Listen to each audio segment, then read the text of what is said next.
වාසනාවන්ත පින්වතුනි 2025 දුවක් පොය පුරපසළොස්වක පොහොය දවසේ වෙනදා වගේම විමුක්ති අරණ හුදකලා භාවනා මධ්‍යස්ථානයේ සිට පවත්වාගෙන ආපු ඒ ධර්ම දේශනාමය පින්කම තමයි ආරම්භ කරන්න බලාපොරොත්තු වෙන්නේ.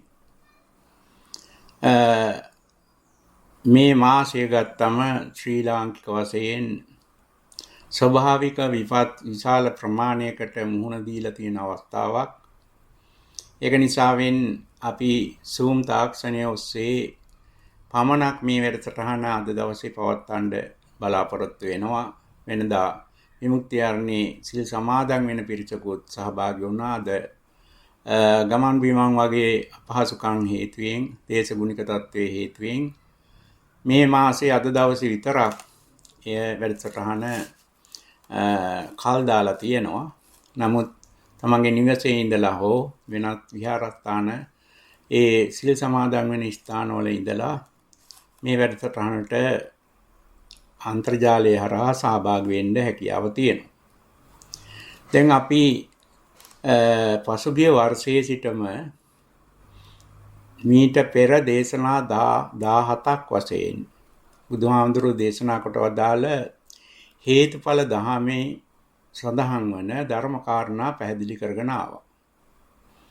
එය තම තමන් පුහුණු වෙන සතිපට්ඨාන භාවනාවකට ගැලපෙන ආකාරයත් එමගින් ඒ හේතුඵල දහමේ තියෙන ධර්ම කොටස් සංසාරය හා සංසාර විමුක්තිය සම්බන්ධව පැහැදිලි වෙන ආකාරයත් අපි කෙටියෙන් පැහැදිලි කරන්නට යෙදුණා. දැන් අවසානයේ අද ඇත්තටම අපිට කතා කරන්න සිදු වෙලා තියෙන්නේ හේතුඵල දහමේ සඳහන් වන භවපච්චයා ජාති. ඒ කියන්නේ භවය හේතු කොටගෙන ජාතිය නැත්නම් ඉපදීම සිදුවෙන ආකාරයයි. මෙතෙන්දී බුදුහාමුදුරුවෝ දේශනා කරනවා මේ ජාති කියන්නේ ඉපදීමයි. සංසාරයේ නැවත ඉපදීම. එතකොට ඉපදීම කියනකොට අලුතෙන්ම දෙයක් හටගත්තා කියන එක ජාති නෙවෙයි. සංසාරයේ කාලයක් තිස්සේ වෙනත් භවවල ඉඳලා ඒ භවයෙන් අලුත් භවයකට ගියා කියන එකයි මේ ජාති කියන එකේ තේරුම. ඉතින් ත්‍රිපිටකයේ බොහෝ තැන්වල සරලව මේ ජාති කියන එක විස්තර කරලා තියෙන්නේ තත්තකතමා ජාතිපච්චයා භවපච්චයා ජාති යා තේසං සත්තානං තම්මි සත්තනිකායේ ජාති සංජාති ඔක්칸ති අබිනිබ්බන්ති හන්දානම් පාතු භවෝ ආයතනානම් පටිලාභෝ අයං උච්චති භවපච්චයා ජාති. මෙන්න මේ වචන කීපයෙන් තමයි බුදුහාමුදුරුවෝ මේ භවයේ පත්‍ය වෙලා නැවත ඉපදීමක් ගැන විස්තර කරන්නේ. මේකේ තේරුම එතකොට සාංශාරිකව අතීත භවයේ අවසන් කරලා අලුත් භවයකට යනකොට මෙන්න මේ ಗುಣ පටන් ගන්නවද අන්න ඒක තමයි ජාතිය. මොකක්ද ඒ ಗುಣ? යා තේසං සත්තානං තම්මි සත්තනිකායේ. මෙහෙම පැහැදිලි කිරීමක් කරනවා. ඒ කියන්නේ දැන් මේ පින්වතුන් හැමදෙනාම ගත්තත් පෙර භවයක් මොනවා හරි සාංශාරික භවයක් අවසන් කරලා මනුස්ස අලුත් භවයක උප්පත්තිය ලැබුවා. ඒ කියන්නේ මොනවා එහෙම වෙලා තමයි තමන් මේ ජීවිතය ආරම්භ කරේ. ඒ කියන්නේ තව සංසාරයේ එතකොට තිරිසන් සතෙක් ගත්තොත් ඒ මීට පෙර භවයේ මිනිසෙක් වෙලා හිටියද එයා තිරිසනෙක් වෙලා හිටියද වෙනත් සත්වෙක් වෙලා හිටියද ඒක ගැටලුවක් නෙමෙයි. ඒ තිරිසන් භවයේ උප්පත්තිය ලැබුවා. ඒකයි මේ යා තේසං සත්තානං තම්මි සත්තනිකාය. ඒ කියන්නේ මනුස්ස වෙන්න පුළුවන්, තිරිසන් වෙන්න පුළුවන්, එතකොට പ്രേත වෙන්න පුළුවන්, නිරය වෙන්න පුළුවන්, දේව වෙන්න පුළුවන්, බ්‍රහ්ම වෙන්න පුළුවන්. මේ සංසාර ගතව 31 තලයක් සත්ව තල 31ක් ගැන ධර්මයේ පැහැදිලි කරනවා. කාම ලෝකයේ සත්ව තල 11ක්. ඒ වගේම කාමාවචරී ඉක්මෝපු බ්‍රහ්ම කියන මට්ටමේ සත්ව තල 20ක්. මෙන්න මේවා තමයි මේ තේසං සත්තානං තම්මි සත්තනිකා. ඒ සත්තනිකායේ ඉපදුනා. එතකොට මේ පින්වතුන් හිතන්න ධර්මානුකූලව කල්පනා කරන්න ඕනේ. අපිත් එහෙනම් පෙර සංසාරයේ වෙන භවයක ඉඳලා මේ මනුස්ස භවයේ උප්පත්තියක් ලැබුවා. ඒකේ දැන් උප්පත්තිය ලබනකොට විවිධ ස්වરૂප තියෙනවා.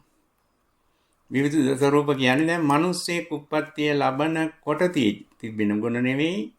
සමහර විට තිරිසනෙක්ගේ උප්පත්තිය තුළ දකින්න හම්බෙන්නේ. දැන් දේවත්වයේ තුල උප්පත්තියයි මනුස්සත්වයේ තුල උප්පත්තියයි කියන එක දෙකක්. දැන් දෙවියෝ ඕපපාතික උප්පත්තියක් කියනවා. එතකොට මිනිස්සුયો එහෙම නැහැ. එන්නේ ඔක්කොම මේකේ සඳහන් වෙලා තියෙනවා. බුදුහාමුදුරුවෝ පෙන්නනවා අර තම්මේ සත්තනිකායේ ಜಾති. දැන් අපි ගත්තොත් මේ ಜಾති අලුතෙන් ඉපදුනා. සංජාති. ඒ කියන්නේ උප්පත්තියක නැවත හට ගැනීමක් කියන එකමයි ඒක. ඔක්කාන්ති. ඒ කියන්නේ පහළ වීමක්. ඒ කියන්නේ දැන් දෙවියෝ නම් ඕපපාතික පහළ වීම. අබිනිබ්බන්ති. මේ ඕනෙම එකක් මේ සත්ත්වතල වල උප්පත්තිය කියලා සලකන්න පුළුවන්. කන්දානම් පාතු බහෝ. ඒ කියන්නේ පංචස්කන්ධය පහට ගැනීමක්. එහෙම නැත්නම් මෙහෙම වුණත් යමක් නැහැ කියලා බුදුහාමුදුරු පෙන්නනවා. මේ ඔක්කොම අලුත් උප්පත්ති. ආයතනානං පටිලාභෝ. ආයතන කියන්නේ එතකොට අර චක්කායතන, සෝතායතන, ගන්ධායතන, ඒ වගේම ජීවායතන, කායායතන, මනායතන. මේ හේතුඵල ධාමයේම නාම රූප පත්‍ය සලආයතනං කියන පැහැදිලි කිරීමට අයිති මොනවා හරි එක ආයතනයක් හරි පහළ වෙනවද? මෙන්න මේකට කියනවා අලුත් උප්පත්තිය ජාතියක් කියලා. ඔන්න බුදුහාමුදුරුවෝ භවපත්‍ය ජාති කියන එක ධර්මානුකූලව පැහැදිලි කරපු අවස්ථාව. ඒක තමයි ත්‍රිපිටකයේ ඕනම සූත්‍රයක බොහෝ විට කෙටියෙන් නැතුව වචන කීපයකින් පැහැදිලි කරනවා නම් පැහැදිලි කරලා තියෙන්නේ යා තේසං සත්තානං තම්මි සත්තනිකායේ ಜಾති සංජාති ඔක්කාන්ති. ඒ වගේම අබිනිබ්බන්ති කන්දානම් පාතු බවෝ ආයතනානම් පටිලාභෝ අයං උච්චති භවපත්‍ය ජාති. මේක තමයි අලුත් උප්පත්තිය. දැන් අපිට මේවැ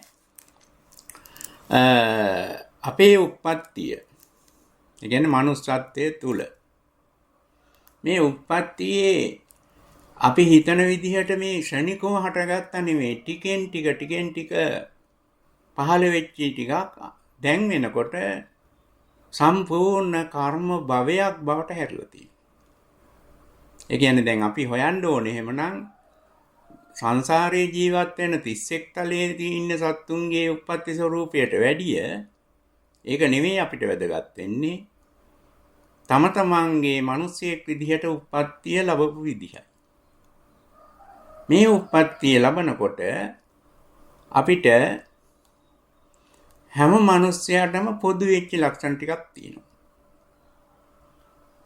දැන් ඒ පොදු වෙච්ච ලක්ෂණ වල ගිය මාසේ අපි සාකච්ඡා කරේ භවය සම්බන්ධවයි. භවයේ තියෙනවා මේ උප්පත්ති භව හා කම්ම භව, කර්ම භව කියලා. එතකොට කර්ම භවවල ඒ කියන්නේ අපේ පැවැත්ම මිනිසෙක් විදිහට ජීවත් වෙන සංසාරයේ හදන පැවැත්ම, සංසාරයේ පවතින පැවැත්ම. මේක තුල කරුණු 3ක් අන්තර්ගතයි කියලා ගිය පොයේදී පැහැදිලි කරා. මොනවද? පළවෙනි දේ තමයි කෙලෙස් කියන කෙලෙස් කම්ම විපාක. එතකොට අපේ මේ උප්පත්ති භවයේ නැත්නම් මේ manussත්වය කියන එකේ උප්පත්තිය ලැබුවට පස්සේ දැන් මේ පින්වතුන් මේ බණ අහන හැමදෙනාටම ඒ වගේම මේ ජීවිතයේ දැන් මේ භවයේ අවසාන කරන තෙක්ම ධර්මානුකූලව කාරණා තුනක් මේ භවය තුළ විද්‍යාමානයි. මොනවද? කෙලෙස්, කර්ම, විපාක. මේ කර්ම කිව්වම කාය කර්ම, වචී කර්ම, මනෝ කර්ම වෙනවා. ඒ වගේම විපාක කිව්වම කුසල කාය කර්මය කුසල කර්මයක් වුණා නම් අතීතයේ ඒකේ විපාකය කුසල විපාකයක් වෙනවා. ඒ වගේම කාය කර්ම හෝ වචී කර්ම හෝ මනෝ කර්ම වල අකුසල් ස්වરૂපයක් මේ ජීවිතයේ හෝ සාංශාරිකව අතීතයේ තිබුණා නම් අපිට තියෙන අනිවාර්යයෙන් මේ විපාකය අකුසල කර්ම විපාක වෙනවා. එහෙමනම් දැන් මේ අකුසල කර්ම කරන්න උදව් වෙන අර අදුස්සමාන දෙයක් විදිහටයි ධර්මයේ හඳුන්වන්නේ කෙලෙස් කියන එක. එහෙනම් කෙලෙස් වලින් අකුසල කර්ම කරනවා. අකුසල කර්ම නිසාවෙන් අකුසල කර්ම විපාක ලැබෙනවා. මේ අකුසල කර්ම විපාක වල තියෙන අන්තර්ගතය හැම විටම දුකයි. සමහර අකුසල් තියෙනවා කර්ම වෙලාවේ දුකයි විපාකයක් දුකයි. එතකොට සමහර අකුසල කර්ම තියෙනවා කර්මය කරනකොට සැපයි විපාකයේ දුකයි. දැන් හෙව්වොත් ධර්මානුකූලව තමන්ගේ ජීවිතයේ manussත්වයේ තුල හෙව්වොත් මේ පින්වතුන් වුණත් මේ ජීවත් වෙච්ච කාලය ගත්තත් අනාගතේ ජීවත් වෙන කාලය ගත්තත් ඔය හැම තැනදීම දකින්න හම්බ වෙනවා අකුසල කර්ම ටිකක් කරන විට සැපයි විපාකයේ විතරයි දුක. ඒ වගේම තව අකුසල කර්ම ටිකක් දකින්න හම්බ වෙනවා අකුසල කර්මයේ සිදු කරන විට දුකක් තියෙනවා. ඒකේ විපාකේ ඊටත් වැඩිය දුකක් තියෙනවා. එතෙන්දි දැන් අකුසල කර්මයේ කරන තැනදී දුක වුණාට ඒ දුක ලොකු දුකක් නෙමෙයි. විපාකේ ඊට වැඩිය බලවත් දුකක් වෙනවා. දැන් මෙතන භයානක තත්ත්වයේ තියෙන සංසාරේ අකුසල කර්ම අර සමහර ටිකක් තියෙනවා අකුසල කර්මයේ කරනකොට සැපයි විපාකය දුකයි. මේ කර්ම අපි මිනිස්සෙක් විදිහට මුලා වෙන අකුසල කර්මයක්. ඒ කියන්නේ මේකට ඇබ්බැහි වෙනවා කරන්න. මොකද විපාකයේ පසුව ඉන්නේ. කර්මය අපිට ඕන වෙලාවක කරන්න පුළුවන්. කර්මයේ සතුටක් ගේනවා නම් ඒ කර්මය කරන්න සංසාරගත සත්‍යය හැම විටම ඇබ්බැහි වෙනවා. දැන් මෙන්න මේ සංසාර ස්වરૂපය. ඒ කියන්නේ අකුසල කර්මයක් කරන විට සතුටු ස්වરૂපයේ තියෙන ඒ වගේ අකුසල කර්ම කරන්න පුළුවන් සත්වයෝ අයිති වෙන්නේ සංසාරේ කාමාවචර ස්වરૂපයට විතරයි. ඒ කියන්නේ කරන වෙලාවේ සතුටක් ගෙනල්ලා ඒක අකුසලයක් වෙන්න පුළුවන් අකුසලයක් වෙන එවැනි අකුසල කර්ම කරන්න පුළුවන් සත්වයේ ඉන්නේ කාම ලෝකේ. මිනිස්යන්ට මේක ඉහළින්ම කරේ. එහෙනම් දැන් තම තමන් කල්පනා කරන්න ඕනේ අපිත් මිනිස්සු. එහෙනම් අපිත් මුලා වෙන්න ලොකුම තැන තියෙන්නේ මෙන්න මෙතනයි. කොයි තැනද? අපිට සතුටක් විදිහට කෙරෙන අකුසල් ටිකක් තියෙනවා. ඒක කායික ක්‍රියා විදිහටත් කෙරෙනවා. අවාචසික ක්‍රියා විදිහටත් ඒ අකුසලය කෙරෙනවා. සංකල්පීය ක්‍රියා විදිහටත් කෙරෙනවා. නමුත් මේ අකුසලයේ කරන තැන තියෙන්නේ සතුටක්. මේ සතුට ව්‍යාජයි. ව්‍යාජයි කියන්නේ මේ සතුටේ මේ කර්මවල මේ අකුසල කර්මවල විපාකයේ දුක නිසායි. දැන් කුසලයේ හෝමේ ස්වરૂපයක් නැහැ. කුසලයේ කරන විට සතුටුයි, විපාකය දුක නැහැ. දැන් කුසලයේ විපාක දෙන්නේ එකයි, දුක නැති ස්වરૂපයේ විපාක තමයි ධර්මයේ හඳුන්වන්නේ. ආයස, වර්ණ, සැප, බල, ප්‍රඥා. මේ කුසලයේ විපාක. ඒතර දන් දීමේ කුසලයක් කරනකොට එතන තියෙනවා දන් දීමක් මොනවා හරි පුංචි දෙයක් හරි තව සතෙකුට හෝ වෙනත් කෙනෙකුට දන් දෙන සුළු දෙයක් දෙන්න ගියත් අනිවාර්යෙන් සිදු වෙනවා ඒ පුජ්‍යලයාට ඒ සත්‍යයට ඉතින් මිනිස්සු විතරයි මේ විදිහට දන් දීමේ කුසල් කරන්න ඉදිරිපත් වෙන්නේ හැකියාව වැඩි වෙන්නේ ඒ සෑම මිනිස්සෙකුටම එතකොට ඒ දානය හරහා විශාල ප්‍රමාණයක සංකල්පීය කුසල් සිදු වෙනවා. එක දානයක් වෙනුවෙන්. ඊට අඩු ප්‍රමාණයක වාචසික කුසල් සිදු වෙනවා. ඒ වගේම ඊටත් අඩු ප්‍රමාණයක දානයක් දෙනකොට කායික කුසල් සිදු වෙනවා. එතකොට මේ දානේ කුසල කර්මය කියන එක ගත්තොත් එතන එක සිද්ධියක් නෙවෙයි තියෙන්නේ. එක කාය කර්මයක් විතරක් නෙවෙයි තියෙන්නේ. තනි වාචසික කර්මයක් නෙවෙයි එතන තියෙන්නේ. තනි මානසික චිත්ත කර්මයක් නැත්නම් මනෝ කර්මයක් නෙවෙයි තියෙන්නේ. මේ මනෝ කර්ම ලක්ෂ ගානක දහස් ගානක එකතුවක් වෙන්න පුළුවන්. වචී කම්මත් ඒ විදිහට විශාල එකතුවක් එක දානයකට එන්න පුළුවන්. කාය කර්මත් ඒ වගේ විශාල සංඛ්‍යාවක් එන්න පුළුවන්.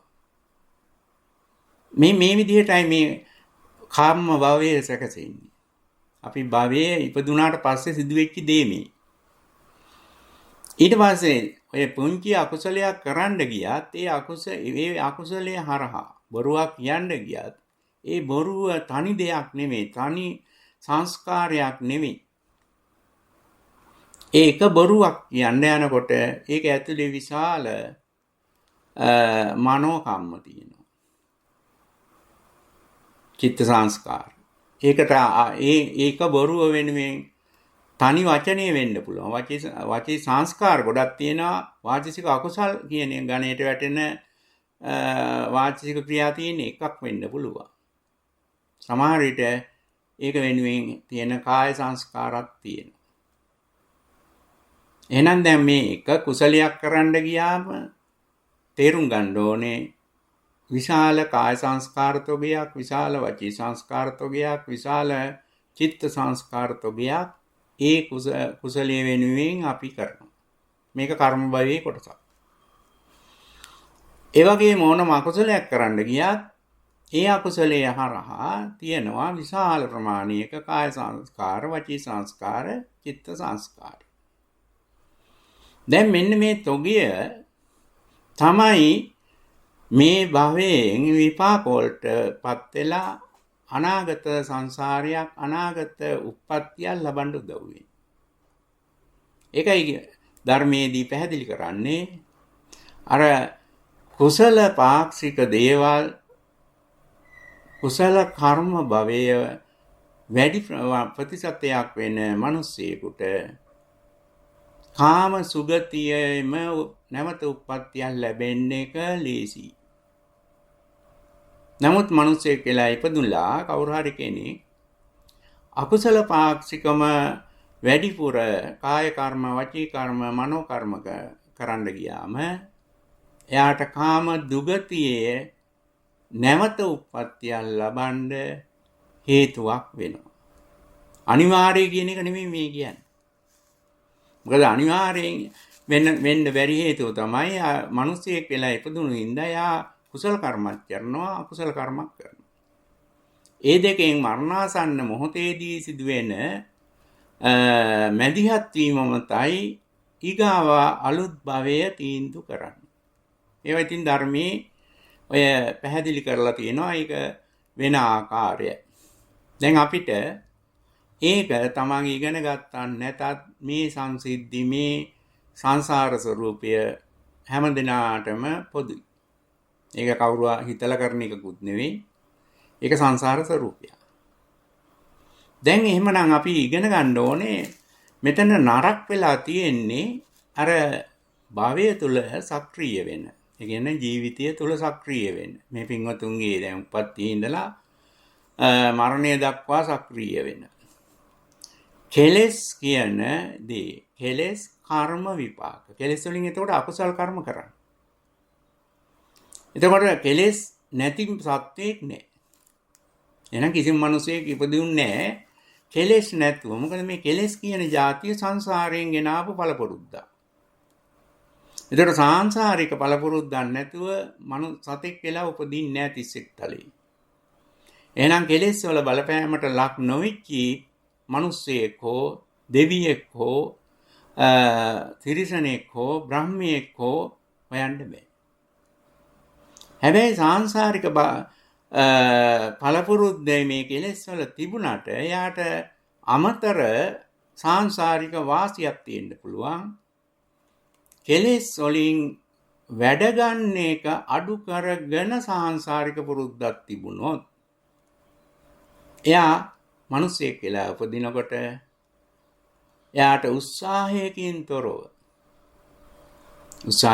තොරව අඩු උත්සාහයකින් අකුසල කර්ම කරන්නේ නැතුව ඉන්න අවස්ථාවක් උදා වෙනවා. ඒ වුණාට බුදුහාමුදුරු දේශනා කරනවා මෙන්න මෙහෙම බුද්ධ ඥාණයෙන් වටිනා පැහැදිලි කිරීමක්. කවුරු හරි කෙනෙක් මේ සංසාරේ මනුස්ස උප්පත්තිය ලැබුවොත් සාංශාරිකව කොච්චර කෙලෙස් තිබුණත් මොකද හැමෝටම තියෙන දෙයක් ඒක. එයා උත්සාහවන්ත වුණොත් මේ මිනිස්සයා අර සාංශාරිකව Tamanට හිමි කෙලෙස් වලින් වැඩ අඩුවෙන් අරගෙන අකුසල කර්ම කිරීම අඩු කරන්න පුළුවන්. අකුසල කර්ම කිරීම අඩු කරන්නත් පුළුවන්. පළමුව අකුසල කර්ම කිරීම අඩු කරගෙන කෙලෙස් යටපත් කරන පුහුණුවක් ලබලා කෙලෙස් භාවිතයන් නොකර ඉන්න මට්ටමට හැදන්නත් පුළුවන්. ඒ වගේම මිනිස්යන්ට තියෙන හැකියාවක් තමයි බුදුහාමුදුරු කෙනෙක්ගේ ධර්මයේ උපදේශ පිළිපැදලා බුදුහාමුදුරුවන්ගේ ශ්‍රාවකයෙක් වෙලා එයා ඒ මිනිස්යාට පුළුවන් අර යටපත් වූ කෙලෙස් විනාශ කරලා සංසාර ගමන අවසන් කරන්න. ඒකත් මේ එතකොට ඒකේ සුදුසුකම් මනුස්ස උප්පත්තිය ලැබපු හැම මිනිස්යාටම තියෙනවා කියලා බුදුහාමුදුරු දේශනා කරනවා. අර පොඩි මනුස්සත්වයේ තුල උප්පත්තිය ලැබුවට ශන සම්පත්තිය නැති මිනිස්සෙකුට මේ හැකියාව නැහැ කියලා ධර්මයේ කියනවා. ශන සම්පත්තිය කියලා මෙතන සලකන්නේ ඇත්තටම අර පෙර සංසාරයෙන් ආපු ස්වરૂපයන් නෙවෙයි මේ උප්පත්ති ස්වરૂපයේදී ලැබිච්ච ශනික ප්‍රතිඵලය. මොකක්ද ඒක? ඔය ආයතන ටික චක්කායතන, සෝතායතන, ගානායතන, ජීවායතන, කායායතන, මනායතන. එහෙනම් ඊට වැඩිය ආයතනයන් නිර්මාණය කරන්න උදව් වෙන්නේ විඥාන ටික. ඒ කියන්නේ චක්කු විඥාන, සෝත විඥාන, ගාන විඥාන, ජීවා විඥාන, කාය විඥාන, මනෝ විඥාන. මෙන්න මේවා manussත්වයට ගැලපෙන විදිහට උප්පත්තියේ පස්සේ සක්‍රීය නැත්නම් සන සම්පත්තිය නැහැ. ඒ කියන්නේ අර උදාහරණයක් විදිහට දැන් මේ පින්වතුන්ට සෝත විඥානයයි සෝතායතනයයි නැත්නම් උප්පත්තියෙම දැන් මොකවත් කාගෙන්වත් අහලා ඉගෙන ගන්න බෑ. එහෙනම් දැන් ධර්මයේ බුදුහාමුදුරන්ගේ ධර්මයේ කවුරු හරි කියන එක අහලා ඉගෙන ගන්න උදව් වෙලා තියෙනවා සෝත විඥානය සෝතායතන. එතකොට ඒ වගේම දැන් කායික ක්‍රියා කරලා කුසල කර්ම කරන්න අකුසල කර්ම කරන්න කායික කුසල මේ කායික කුසල කායික කාය කර්ම, අකුසල කාය කර්ම කරන්න උදව් වෙලා තියෙනවා අනිවාර්යයෙන්ම කාය විඥානේ හා කාය ආයතනය. එතකොට දැන් අර ෂණ සම්පත්තිය නැති අයට කාය විඥානයේ manussත්වයට ගැලපෙන්න පරිදි සුදුසුව නැහැ. ඒකේ ප්‍රතිඵලය තමයි කායික ක්‍රියා කරන්න බෑ. කරීමේ හැකියාව අඩු වෙනවා. දැන් ඔන්න ඔය වගේ ඔය දෙක ගත්තත් දැන් මනෝ කර්මත් එහෙම වෙනවා. මනෝ විඥාණයට ධම්ම කියන ඒවා හසු වෙන්නේ ධම්ම අර manussත්වයට ගැලපෙන විදිහට සක්‍රීය වෙන ආකාරයට මනෝ විඥාණය මන ආයතනය කවුරු හරි මිනිස්සුගේ අඩු නම් එයා ඔය මන්ද බුද්ධික කියලා ලෝකයේ දැනට ව්‍යවහාර කරන එකක් තියෙන්නේ. එයාට එතකොට යමක් තේ කියන දෙයක් තර්කානුකූලව හිතලා තීරණ ගන්න මිනිස්සෙකුට ගන්න පුළුවන් සාමාන්‍ය මිනිස්සෙකුට ගන්න පුළුවන් තීරණ විතක්ක ਵਿਚාර වගේ දේවල් භාවිතා කරන්න බෑ. ඒ අයට කියන මන්ද බුද්ධික. මෙන්න මෙහෙම නැති ඕනම මිනිස්සෙකුට බුදුහාමුදුරුවෝ පෙන්නනවා කොච්චර සංසාරේ නරක දේවල් කෙරුණත් හොඳ දේවල් කෙරුණත් ඒව ගැටලුවක් නෙවෙයි. මුලින්ම අර සාංශාරිකව අපිට හැමදෙනාටම පොදුවේ ආපු කෙලෙස් ටිකක් තියෙනවා. ඒ කෙලෙස් වලින් වැඩ අඩුවෙන් අරගෙන කායික අකුසල් වාචික අකුසල් මුලින් අඩු කරගන්න පුළුවන් රැකලා ඒකට කියනවා බුදුහාමුදුරුවෝ සීලය කියලා. සීල ශික්ෂාව. ඊට පස්සේ කායික අකුසල් වාචික අකුසල් වලට තමන්ගේ සාංශාරික පුරුද්දෙන් ලබාගත්ත කෙලෙස් භාවිතය අඩු කරගත්තේ කවුරු හරි මිනිස්සෙක් ඉන්නවද? තව ඊට වැඩිය සීලයට එහා ගිය පුහුණුවක් භාවනාව සමත භාවනාව. ඒ සමාධි ශික්ෂාව කියනවා ඒකට. සමත භාවනාවෙන් ලැබෙන ගුණයට. එතකොට මේ සමාධි ශික්ෂාව මොනෝහරි ලෝක සම්මත භාවනා ක්‍රමයකින් සමාධි ශික්ෂාව වඩලා අර සීල ශික්ෂාවෙන් භාවිතයට ගන්න නැති කෙලෙස් ටික දැන් රැකලා අහක් කරපු ටිකක් තියෙනවනේ. රැකලා අහක් කරා සමහර කෙලෙස් කොච්චර සීල් රැක්කත් භාවිතා වෙනවනේ. එතකොට මේ භාවිතා වෙන කෙලෙස් ටික ඒ මිනිස්සයා සමාධි ශික්ෂාව තුළ පුහුණු වෙන භාවනාවකින් යටපත් කරොත් කෙලෙස් භාවිතයෙන් තොරව සංසාරයක් හැදීමේ හැකියාව ලැබෙනවා. මේ කෙලෙස් භාවිතයෙන් තොරව සංසාරයක් හැදීමේ හැකියාව තමයි බ්‍රහ්ම කියන සත්තුන්ගේ තියෙන්නේ. කෙලෙස් නැතුව නෙවෙයි. භාවිතයක් ඇත්තෙම නැහැ. දැන් මිනිස්සු සිල් රකින්නකොට වෙන්නේ කෙලෙස් භාවිතයක් තියෙනවා. සතර අපායේ විපාක ලබා දෙන විදිහේ කායික අකුසල් වාචික අකුසල් විතරක් කෙරෙන්නේ.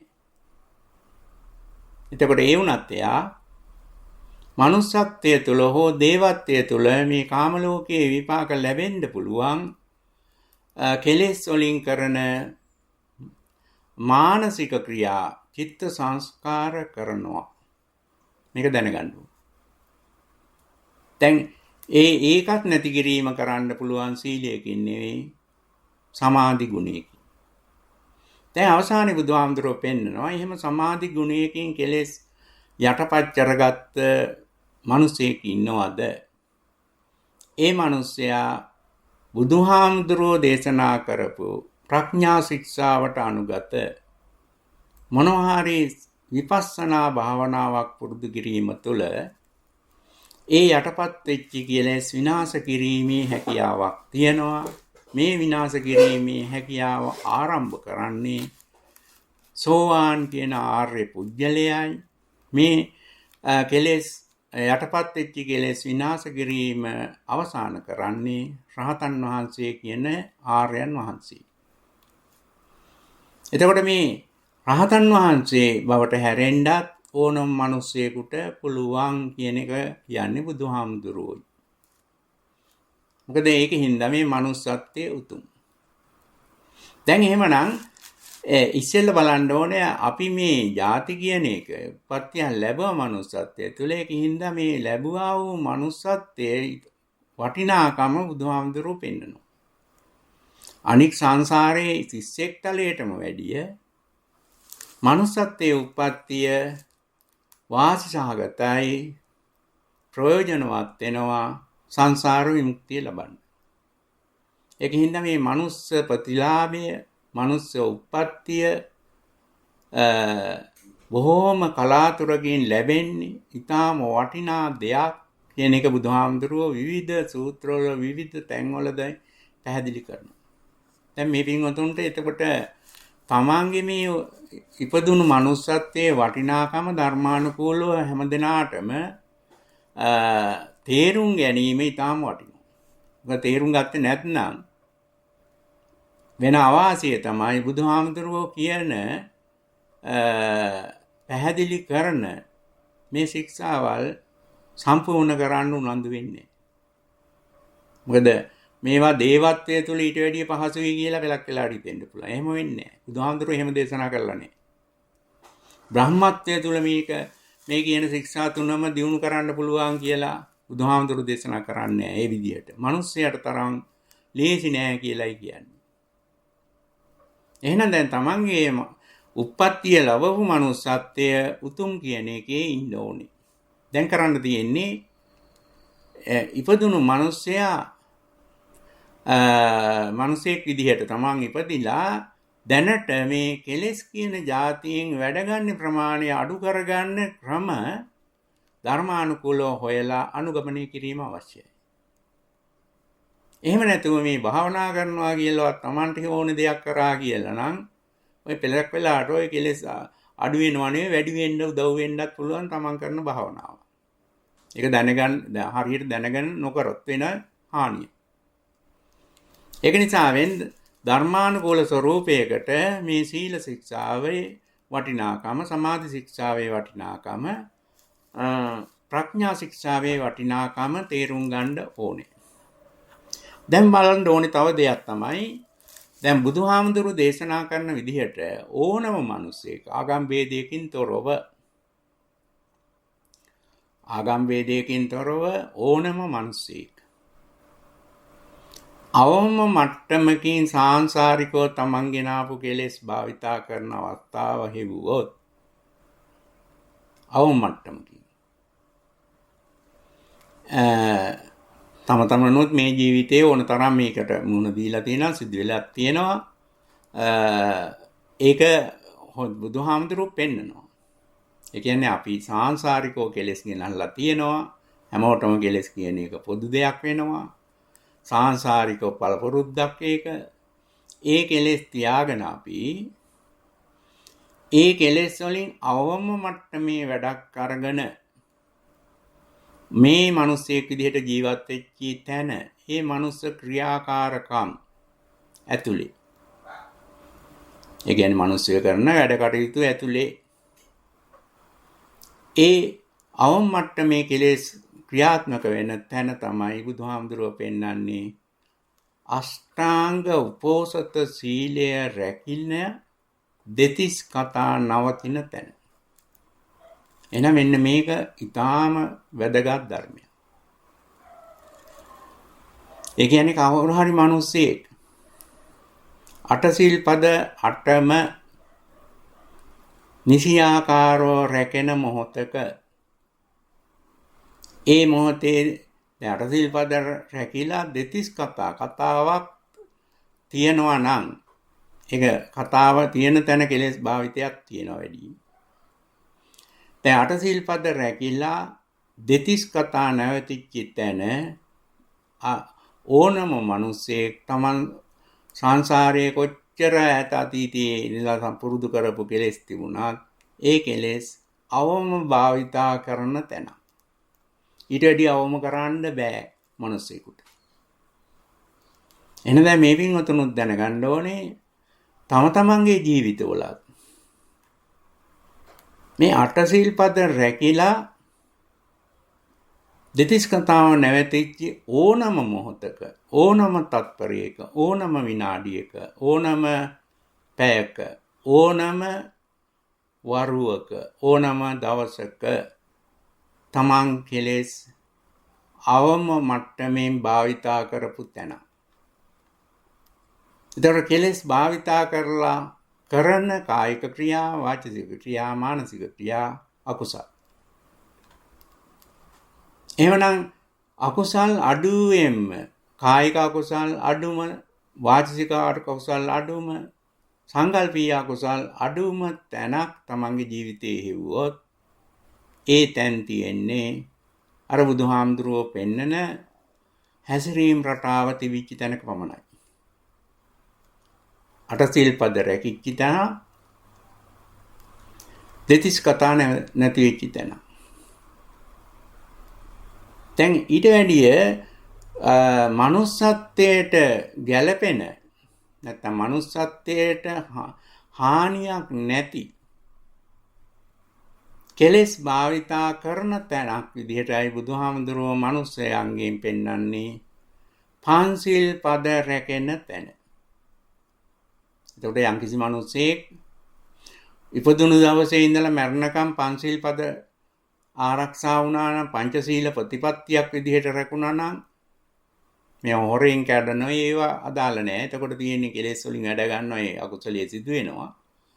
එතකොට පංචශීල් රැකලා තියෙනවා නම් උප්පත්තියේ ඉඳලා මරණකම් ඒ පුජ්‍යලයා කෙලෙස් කොච්චර තිබුණත් සතර අපායේ විපාක ලැබෙන විදිහේ කෙලෙස් භාවිතයක් කරලා නැහැ. ඒකයි මේ පංචශීල ප්‍රතිපත්තිය කියන එක වටින බව බුදුහාමුදුරුවෝ පෙන්වන්නේ. හැබැයි පංචශීල් රැකගෙන මිනිසුන්ට උත්සාහ ගත්තොත් ආගම් ભેදයකින් තොරව, ಜಾති ભેදයකින් තොරව බෞද්ධයෙක් වෙන්න අවශ්‍ය නැහැ මේක. මේ ආගමක් නැති වුණත් ඕන තරම් මිනිස්සු ඉන්න පුළුවන්. එයාගේ ජීවිතේ පංචශීල් කඩලා නැහැ. එහෙනම් එයාගේ සාංශාරිකව භාවිතා කරපු කෙලෙස් මනුස්සත්වයට යට ඒ කියන්නේ සතර ආපායේ උප්පත්තියක් හෝ විපාකයක් ලැබෙන අකුසල් කායික අකුසල් හෝ වාචික අකුසල් මේ මනුස්සත්වය තුළ යා සිදු කරලා නැහැ. ඒකේ සාංශාරික ස්වરૂපය එයා මරුණට පස්සේ කවදාවත් සතර ආපායේ උප්පත්තිය ලබන්න හේතුවක් නැහැ. එයාගේ එතකොට කෙලෙස් කම්ම විපාක ක්‍රියාත්මක වුණේ විදියටයි. ඉතින් තමන්ටත් තමන්ගේ ජීවිතයේ අතීතය ගැන තමන්ට මේ ධර්මයෙන් හොයාගන්න පුළුවන්. අනුන්ගෙන් අනාවැකිය හොයලා වැඩක් නෑ. ඒ අනාවැකිය කියන ඒවා වැඩක් ඇති ඒවා නෙවෙයි. ඒක ධර්මයට තේරුමක් නෑ. තමන්ගේ හඳහන බල්ලා මේකෙන් වැඩක් නෑ. ධර්මයේදී බුදුහාමුදුරු පෙන්නන්නේ මෙන්න මේවා තමන් ළඟ තිබුණා නම්. පංචශීල් රැකගෙන හිටියා නම් කිසි එතන කෙලෙස් නැතුව නෙවෙයි කෙලෙස් වල භාවිතයේ අඩුවක් තියෙනවා. සතර පායේ විපාක ලැබෙන්න සුදුසු විදිහට කාය කර්ම වචී කර්ම යා කරලා නැහැ. හොරෙන් වෙන්න බෑ මේක. රහසිගතව සිදු වෙනවා කියලා හිතන්න බෑ. දැන් මේ විදිහට තමන් මේ ගැන ධර්මානුකූලව හැසිරෙන්න ඕන. හිතන්න ඕනි, ඉගෙන ගන්න ඕනි. දැන් අතීතයේ එහෙම අඩු වුණාට කමක් නැහැ. බුදුහාමුදුරුවෝ පෙන්නනවා. දැන් ඉඳලා එහෙමනම් ඒ තමන් ළඟ කොච්චර කෙලෙස් තිබුණත් සාංශාරිකව හැමෝටම මේවා තියෙන හින්දා භාවිතා නොකර ඉන්න උත්සාහයෙන් පුළුවන්. ඉස්සෙල්ලාම පංචශීල් රැකගෙන ඉන්න පුරුදු වෙන්න. ඊළඟට මේ අටසිල් රැකලා දෙතිස් කතා නවතින තැන බුදුහාමුදුරුවෝ මනුස්සත්වයේ තුල උපරිම වටින ස්වરૂපය ගැනයි පෙන්වන්නේ. ඒ ගුණය තියෙන ඕනම තැනක අවම මට්ටමේ කෙලෙස් භාවිතා කරන අවස්ථාවක් මිනිස්සයා කියලා බුදුහාමුදුරුවෝ පෙන්වනවා.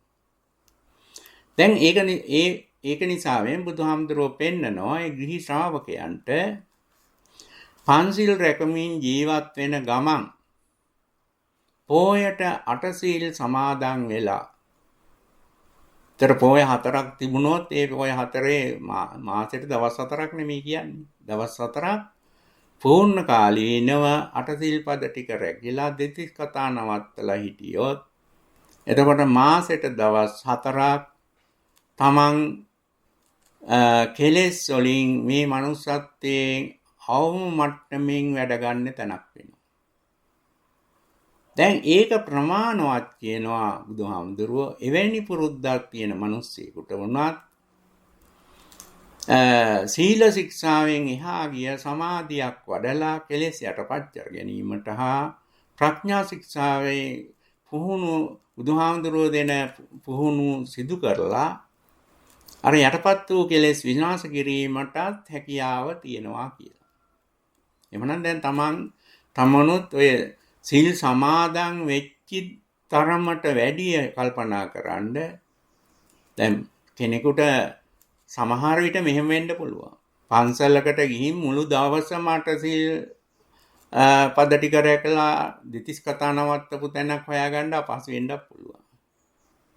නමුත් ජීවිතය දිහා බැලුවොත්, තමන් ජීවත් වෙන නිවාසය බැලුවොත්, ගෙදර ගත්තොත්, නිවස ගත්තොත්, රැකියා පොළ ගත්තොත් මේ හැම දවසකම තියෙනවා තමන්ම දන්නේ නැතුව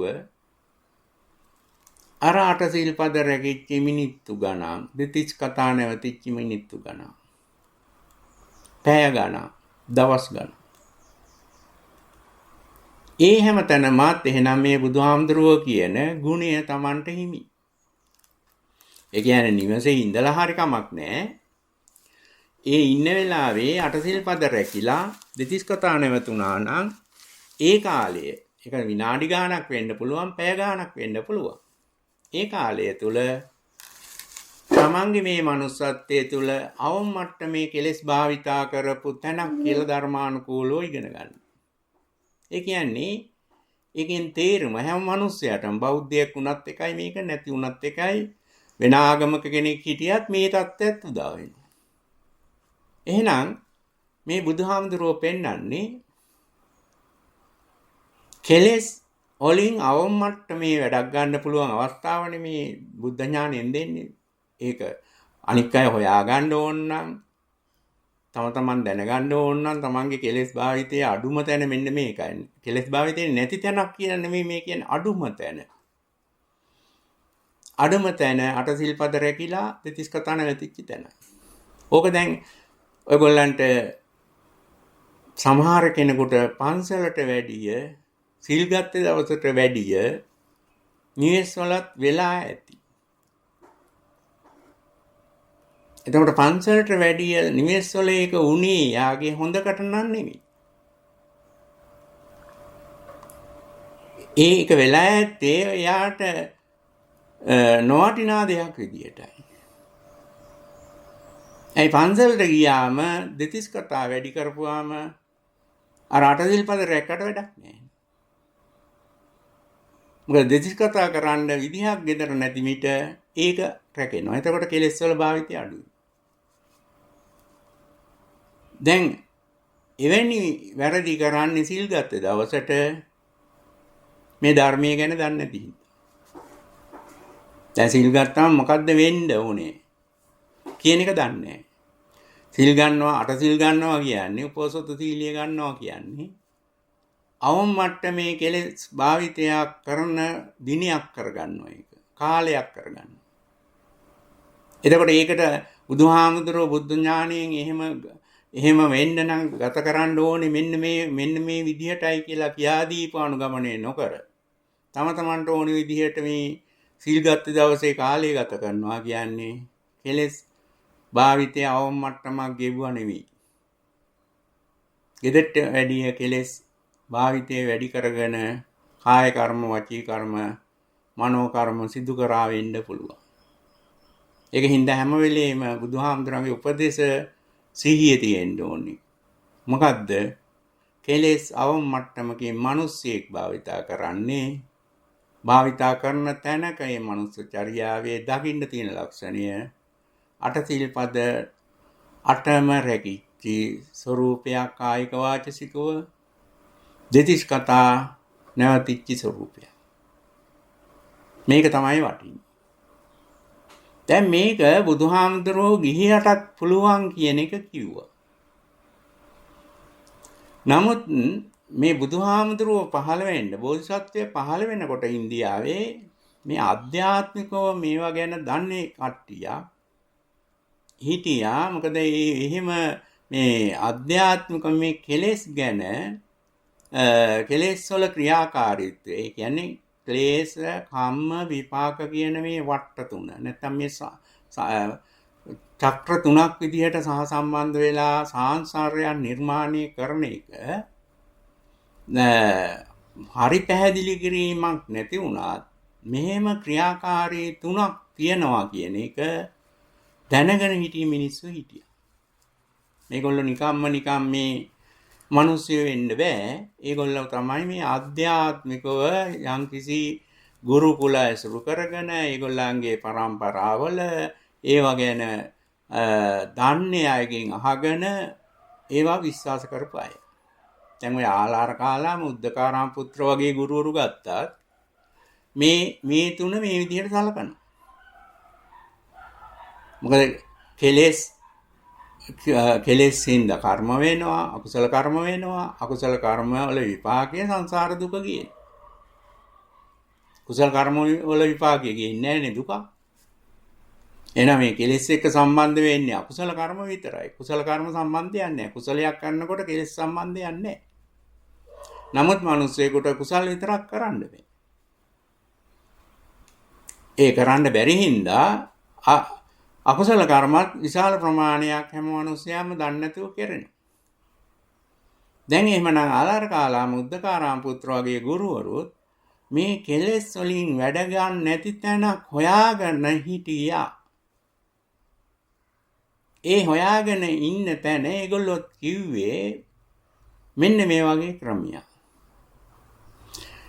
මිනිස්සෙක් වුණොත් මේ මිනිස්සයා කෙලෙස් වලින් වැඩ ගන්න නැතුව අවම මට්ටමක කෙලෙස් වලින් වැඩ ගන්න තත්යකට හැරුණොත් හැරෙන්න පුළුවන් වෙන්නේ ඒ මිනිස්සයෝ ගිහි ජීවිතයේ අත්හැරලා සියලු දේවල්, ගෙවල් දොරවල්, ඉඩම් කඩම්, යාන වාහන, දූ දරුවෝ, මිල මුදල්, ඥාති මිත්‍රයන්, ඒ අවසානයේ මනුස්ස සමාජයම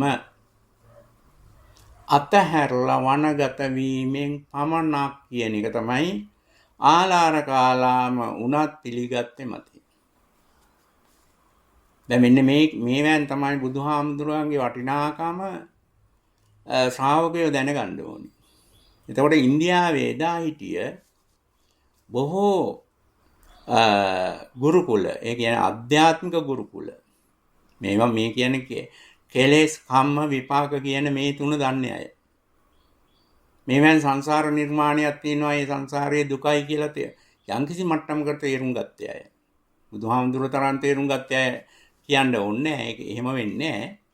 නමුත් කාම ලෝකයේවත් දුකයි කියලා තේරුම් ගත්තේ අය. දැන් ආලාර කාලාම උද්දකාරාම පුත්‍ර වගේ රූපාවචර අරූපාවචර ධානලාභින් අනිවාර්යයෙන්ම මේ කෙලෙස් වලින් අකුසල කර්ම, ඒවැ අකුසල කර්ම වල විපාකයෙන් කාමාවචර මානසික தත්ත්වය උදා වෙනවා. කාමාවචර සත්වයේ විදිහට සංසාරයේ උපදිනවා කියලා අවබෝධ කරගත්තේ අයමි. දැන් ඒ අය හැබැයි කියන ඒකෙන් නිදහස් වෙන්න දෙන උපදේශ තුළ තියෙන්නේ බුදුහාමුදුරුවෝ තරම් සරල දෙයක් නෙවෙයි. මේක තේරුම් ගන්න වෙන්නේ. මොකද බුදුහාමුදුරුවෝ තරම් සරල නෑ කියන්නේ. දැන් ආලාර කාලාම උද්දකාරාම පුත්‍ර වගේ අය කියන්නේ මේ කෙලෙස් අවම මට්ටමක මිනිස්සෙක් භාවිතා කරන තත්යකට යන්න නම් අනිවාර්යයෙන්ම ගෙවල් දොරවල්, ඉඩම් කඩම්, යාන වාහන, දූ දරුවෝ, මිල මුදල් අත්හැරලා මනුස්ස සමාජයෙන් ඈත් වෙලා වනගත වෙන්න ඕනේ. තපස් ජීවිතයක් ගත කරන්න ඕනේ. තාපස පැවිද්දෙන් පැවිදි විය යුතුයි, ගිහියෙකුට බෑම කියලා කියනවා. ඒ තව ඔය ආලාර කාලාම එහෙම බෑ කියන අතර මේ කෙලෙස් සහ කර්ම විපාක ගැන බමුණොත් දන්නවා. බමුණොත් මේක දන්නවා.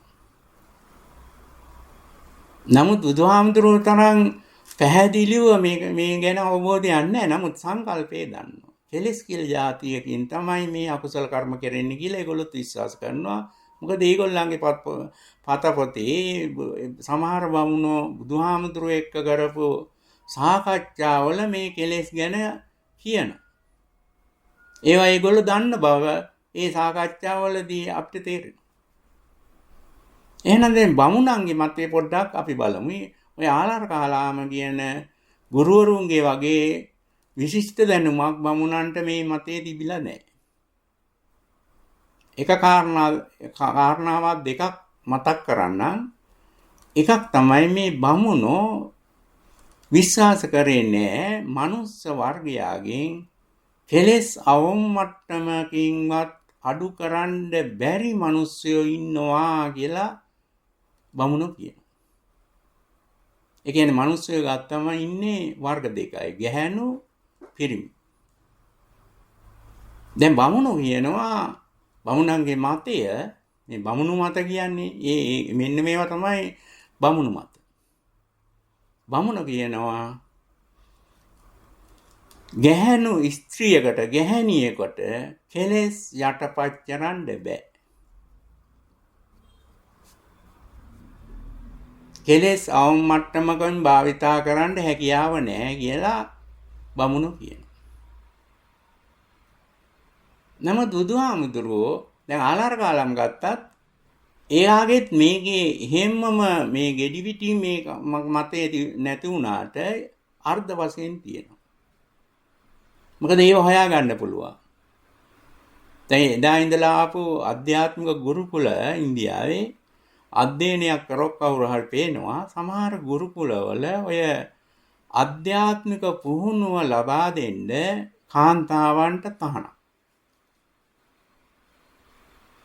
දැන් කාට හරි ඔය ඉන්දියාවේ අද භාවනා කරනවා කිව්වට ගැහැණු අය ඇත්තටම බැලුවොත් ඔය කාන්තාවන්ට මේ යෝග භාවනා හරි මොනවා හරි භාවනා ක්‍රම පැහැදිලිව කරන්න සුදුසුයි කියන එක මේ සමාජ සම්මතයකට ඇවිදින් තියෙන්නේ මේ මෑතකදී. තව අවුරුදු 200ක් නේ. වර්ෂ වලින් කිව්වොත් 1800 ගණන් වලදී. ඒක කියා කරෙත් ප්‍රබල යෝගී. එතෙන්ට වෙනකන් ඔය කාන්තාවන්ට භාවනා ඔය දැන් සමත භාවනා වගේ ඒවා දිනු කරන්නවා ඉන්දියාව දුන්නේ නැහැ. අර බමුණු මතේ කොච්චර ස්ථාවරද කියන එකයි ඒකේ පේන්නේ. දැන් බුදුහාමුදුරන්ගේ ශාසනයේ එහෙම නැහැ. දැන් ඒවා දැනගෙන ඉන්න ඕනේ. දැන් ඒවැය තියෙන භාවනාවල පැහැදිලි කිරීම තමයි ලංකාවේ මිනිස්සු බෞද්ධ විදිහට දැන් ඔය අන්තර්ජාලයෙන් එහෙම ගියෝලා මේ රැවටෙන්නේ. ඒවා මේ බුදුහාමුදුරන්ගේ ධර්මයට සම්බන්ධ කරන්න යන එක වැරදි. විකෘති වෙනවා. මේවා ගැන දැනගෙන මේ ආධ්‍යාත්මික ලෝකයේ බුදුහාමුදුරුවෝ කිව්වේ පණිවිඩය බුදුහාමුදුරන්ගේ ධර්මයේ වෙන් කරලා දැනගන්න අවශ්‍යයි හැමෝම. දැන් එහෙම මතයක් එච්චර 100%ක් තිබුණ නැතුවට ආලාර කාලාමට ඒක ටිකක් තිබුණා කියන එක පැහැදිලි වෙන්නේ ආලාර කාලාම කවදාවත් ගිහියෙක් තමන්ගේ ගෝලයක් කරේ නැහැ. ඒ කියන්නේ ගෝලයක් කරනවා කියන්නේ ඒගොල්ලන්ට උපදෙස් දීලා නැහැ. කෙලෙස් යටපත් කරන්න ගිහියෙකුට උපදෙස් දීලා නැහැ. ඒ කියන්නේ ඒගොල්ලෝ බෑ කියනවා. එතකොට කාන්තාවකට උපදෙස් දීලා නැහැ. පැවිදි වුණා. එතකොට පැවිද්දෙක් වෙච්ච මේ ගිහියේ පැවිද්දෙක් වෙලා ඉන්න කාන්තාවකට උපදෙස් දීලා නැහැ. ආලාර කාලාම එයා කියනවා ඒක බෑ කියලා එනවා. දැන් බුදුහාමුදුරුවෝ දැන් ඒ කාලයේදී පහළ වෙලා බුදුහාමුදුරුවෝ පළමුව පැහැදිලි කරන්නේ අර බමුණු මතය සම්පූර්ණ කඩලා දානවා. ඒ මොකද්ද? මේ කෙලෙස් යටපත් කරන්න කාන්තාවටත් පුළුවන්. කෙලෙස් විනාශ කරන්න ගැහැණු කෙනාටත් පුළුවන්. මෙන්න මේක තමයි වේ බුදුහාමුදුරුවෝ දීපෝ කාන්තා නිදහස කියන්නේ. එහෙම නැතුව මේ ගෙවල් දොරවල් වල කාවේක සමානව ඉන්න ඔය දැන් බටහිර රටවල තියෙන කසාද වැඳපු මිනිස්සුන්ට 150 අයිතිවාසිකම් දීම් කතා නෑ මෙතන. මේවා මේ ධර්මයේ ගැන දන්නේ නැතුව කියන්නේ බුදුහාමුදුරුවෝ එරෙහි වුණේ මේ කියන දැවැන්ත විශ්වාසය කඩන්න.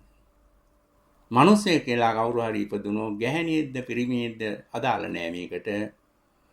බුදුහාමුදුරුවෝ පෙන්වන ශික්ෂා තුන පිළිපැද්දොත් සීල ශික්ෂාවෙන් උපරිම මට්ටමකට කෙලෙස් අවම මට්ටමකින් භාවිතා කරන්න ගැහණියටත් පුළුවන් පිරිමියාටත් පුළුවන්. ඒ සීල් දෙකම සමානයි. ගැහණු කෙනෙක් අට සීල් පද රකින්න එකයි පිරිමි කෙනෙක් රකින්න එකයි කියලා දෙවිදිහක් නන්නේ. ගැහණු කෙනෙක් දෙතිස් කතා කරන එකයි පිරිමි කෙනෙක් දෙතිස් කතා කරන එකයි කියන්නේ දෙකක් නෙමෙයි එකමයි. එතකොට සියලුම ගැහණුන්ට සියලුම පිරිමින්ට මිනිස්සෙක් කියලා ඉපදුන හින්දා අටසිල් පද අට රැකිලා දෙතිස් කතා නැවතිච්ච තැන ඒ ගැහණේ හරි පිරිමියා හරි සාංශාරිකව ගෙන ආපු කෙලෙස් වලින් අවම මට්ටමින් වැඩ ගන්න තැනක්. මේක ඕනම මිනිසෙක් මාසෙට දවස් 4ක් පැය 24ක් වෙන්න ඕනේ. එතකොට මේ කියන කාලේ මොකද ඉස්සර සිල් අරන් තින්නේ එහෙමයි. එහෙම මේ ගුණය රැක්කොත් එයාට බුදුහාමුදුරුවෝ කියන සමාධි ශික්ෂාව හා ප්‍රඥා ශික්ෂාව දිනු කරන්න සුදුසුකම් තියෙනවා. ඒක නිසා මේ පැරණි බෞද්ධයෝ මේ භාවනා කරේ නැතුවට අවංකව ඔය බුදුහාමුදුරුවෝ පෙන්නන අටසීල් පද ටික රැකගෙන දෙතිස් කතා නවත්තලා ඉන්න උත්සාහ ගත්තා. ඒක මේ ලංකා සමාජයේ වුණත් මෑත අතීතයේ මේ පින්වතුන්ගේ මුතුන් මිත්තන්ගෙන් දකින්න තිබුණු ලක්ෂණයක්. දැන් ඒකත් ගිලිහිලා. දැන් මේවා දැනගෙන නෙමෙයි මේක මෝස්තරයකට අටසීල් ගන්න. අටසීල් ගත්තේ දවසට ගොඩක් අය කරන්නේ දෙතිස් කතා. එතකොට බුදුහාමුදුරුවෝ පෙන්වන මේ කෙලෙස් වලින් අවම මට්ටමේ වැඩක් ගන්න සැරසෙන දවසක් නෙමෙයි පොයේ දවස දැන් වර්තමානයේ. අර දෙතිස් කතා වැඩියෙන් කරන්න සුදුසු දවසක් විදිහට සැලකීම. ඉතින් මේවා නොතේරෙන්නේ ඇයි? නොතේරෙන්නේ අර මේ සංසාරයේ පැවැත්ම කෙලෙස් කර්ම විපාක කියන තුන් ඈඳුණු සම්බන්ධය උඩ තියෙනවා කියලා නොපිළිගැනීමයි. ඒකින්ද කෙලෙස් වලින් වැඩ ගන්න කැමති. ඉතින් මේක තමයි වෙන්නේ. දැන් ඊගාවට දැන් Tamanටත් ඔය දේ අපි හිතමුකෝ මේකේ ප්‍රායෝගික පැත්ත දැන් කවුරු හරි කෙනෙක් පොයට අටසිල් රකින්න. දෙතිස් කතා නවත්තලා ඉන්නවා. එයා ජීවිතේ මිනිසෙක් විදිහට පන්සිල් රැකගෙන ජීවත් වෙන කෙනෙක්. ඒතර පන්සිල් රැකීම තුලත් අර සංසාරයෙන් ගෙන ආපු කෙලෙස් වල භාවිතය අඩු වෙලා තිබුණා. ඒ භාවිතයෙන් වෙච්ච වාසිය තමයි සංසාර විමුක්තිය ලැබෙන්නේ එකකින්. නමුත් manussත්වයට පහළ සංසාරයක් නිර්මාණය කිරීමේක වළක්වගත්තා. දැන් ඊට පස්සේ දැන් තම තමන්ගේ ජීවිතවලින් මෙන්න මේක හොයන්න. මෙන්න මේ හොයන කරුණු මේ මං කියන කාරණේයි තමන් මේ වඩන සතිපට්ඨාන කමඨහනේ දියුණුවක් තියද කියලා තමන්ට තෝරගන්න පුළුවන්. හරියට මේ මං කියන කරුණු ටික තේරුම් අරගෙන තමන්ගේ ජීවිතයේ සංසන්දනය කරලා බැලුවොත් ඒ කරුණු ටික මං කෙටියෙන් මෙහෙම පැහැදිලි කරන්නම්. දැන් පන්සිල් රැකගෙන ජීවත් වෙන මිනිස්සෙක් පොයට අටසිල් රකින්න ගියාමනේ ඒ අටසිල් රැකලා දෙසික කතා නැත්වමනේ තමන් කෙලෙස් භාවිතයේ අවමට්ටමකට යන්නේ. දැන් gedara අටසිල් පද රැකෙන තැන් ඕන තරම් ගේ තුල ඔයගොල්ලන්ට නිකන් ලැබිලා තියෙනවා. කාර්යාලය තුලත් ලැබිලා ඇති. සමාජයේ ජීවත් වෙනකොට ලැබෙනවා. මොකද ඒවා කඩන්න නෙවෙයි අවස්ථාව ලැබිලා තියෙන්නේ. හුඟක් වෙලාවට රැකෙන්න.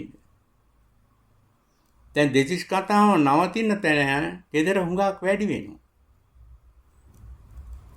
නමුත් දැන් තමන් ජීවත් වෙච්ච පුරුදු වෙච්ච ස්වરૂපේ දිහා බැලුවම තියෙන්නේ පන්සිල් රකින්න එක නම් අර සමාජයෙන් හරි ආගම ධර්මයෙන් හරි දෙමාපියන්ගේ මඟ පෙන්වීමෙන් හරි සමාජයේ පිළිකුල් කරන නිසාවෙන් හරි පන්සිල් කඩන්න නැතුව ඉන්න රකින්න උත්සාහ ඔයගොල්ලෝ ගන්නවා. නමුත් ඔය අටසිල් පදවල තියෙන නිකන් එක පදයක් ගන්න. නාට්‍ය ගීත වාදික විසූක දස්සන මාලා ගන්ධ විලේපන ධාරණ මණ්ඩල මේ නැටුම් ගැයුම් වැවුම් වගේ දේවල් එහෙනම් කෙලෙස් භාවිතා කරලා කරන අකුසල සංකල්පීය අකුසල් වලට අයිති. දැන් ඔයගොල්ලන්ට ඒවා බලන්නේ නැතුව සින්දු අහන්න පුරුදු වෙච්ච කෙනා සින්දු අහන්න නැතුව ඉන්නේ එක දුකක් වෙලා තියෙනවා. ඒ දුකෙන් අහක් වෙන්න තමයි ඒවා කරන්නේ. එහෙනම් මේ gedara දොරේ වෙලා තියෙන්නේ මොකද්ද? පන්සිල් කඩන්න උත්සාහයෙන්ම ඒක වැරදි කියලා තමනුත් දන්නවා. ඒකින්ද ඒක කරන්න නැතුව ඉන්න පුළුවන් තරම් උත්සාහ ගන්නවා. ඒක සාර්ථක වෙලක් තියෙනවා.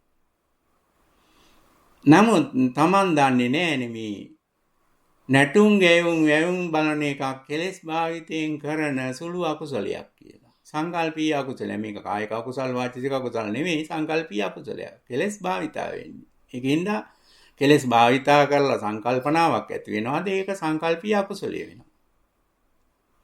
දැන් ඒවා විනෝදාංශ කියන ඒවට කවුරුන් ලෝකේ කවුරුවක් කියන්නේ නරකයි කියලා. ඒ හින්දා ඔයගොල්ලොත් ඕන තරම් කරන්න යනවා.